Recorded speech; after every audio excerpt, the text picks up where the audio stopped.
Kegiatan kokurikuler kelas 8 lomba membuat makanan dan minuman pada 7 kebiasaan anak Indonesia hebat dan kelas 9 melanjutkan lomba menyanyikan lagu-lagu nasional. Liputan selengkapnya berikut ini.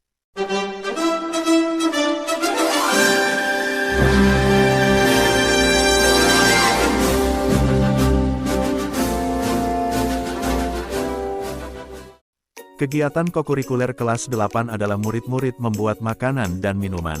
Namun tak sembarang makanan dan minuman yang mereka buat.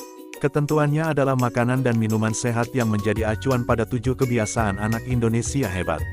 Kegiatan membuat makanan dan minuman sehat ini secara kelompok. Tiap kelas dibagi ke dalam 4 atau 5 kelompok dan setiap kelompok terdiri dari 4 sampai 6 anak.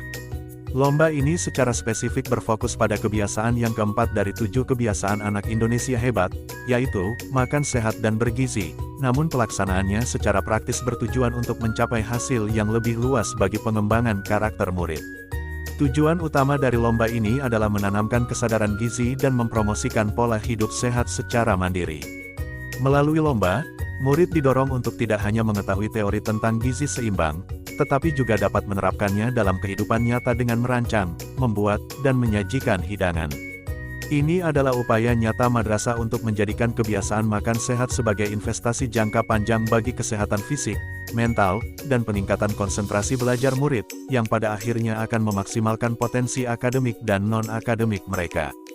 Selain aspek kesehatan, lomba ini juga dirancang untuk mengembangkan keterampilan praktis, kreativitas, dan kerja sama tim. Kegiatan kokurikuler ini memungkinkan murid bekerja dalam kelompok, memecahkan masalah terkait bahan makanan lokal, menyeimbangkan rasa dan nutrisi, serta mengasah kreativitas dalam penyajian. Aspek ini selaras dengan tujuan kokurikuler yang menuntut murid untuk mengaplikasikan pengetahuan di luar kelas, menumbuhkan jiwa kepemimpinan, tanggung jawab, dan kemampuan bersosialisasi yang merupakan inti dari pembentukan anak Indonesia hebat yang berkarakter kuat.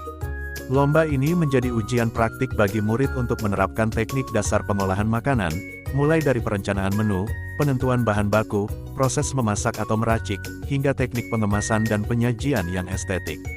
Keterampilan ini tidak hanya membangun kecakapan hidup atau life skill, tetapi juga melatih kreativitas murid dalam menciptakan produk makanan atau minuman yang inovatif dan berbasis kearifan lokal.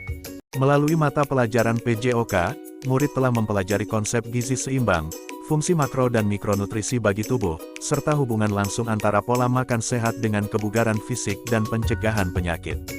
Dalam lomba, pengetahuan PJOK ini digunakan sebagai dasar ilmiah untuk memilih bahan-bahan, menyeimbangkan komposisi menu, dan memastikan bahwa makanan atau minuman yang dibuat benar-benar memenuhi kriteria, sehat dan bergizi, sesuai dengan pilar keempat dari 7 kebiasaan anak Indonesia hebat.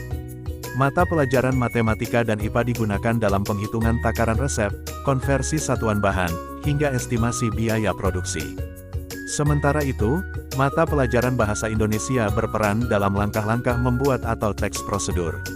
Penulisan langkah-langkah resep secara sistematis kepada juri, di mana murid harus mampu menjelaskan manfaat gizi dan keunggulan menu mereka secara lugas dan persuasif. Lomba membuat makanan dan minuman sehat ini merupakan strategi implementatif untuk mewujudkan salah satu pilar 7 kebiasaan anak Indonesia hebat.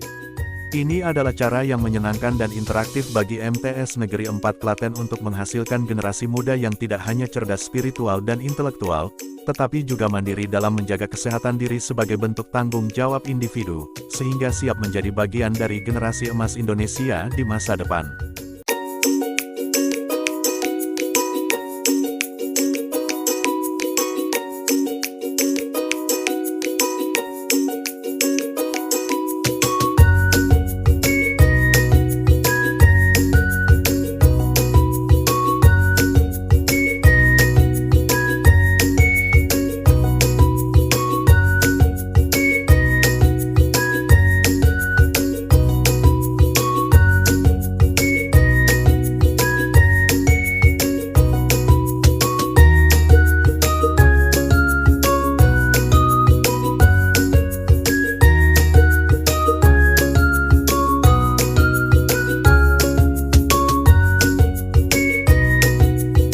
Sementara itu kegiatan kokurikuler kelas 9 adalah melanjutkan lomba menyanyikan lagu-lagu nasional Indonesia. Karena di aula terbuka digunakan untuk kegiatan yang lain, maka lomba dialihkan ke halaman tengah madrasah. Liputan, Ali Murtopo.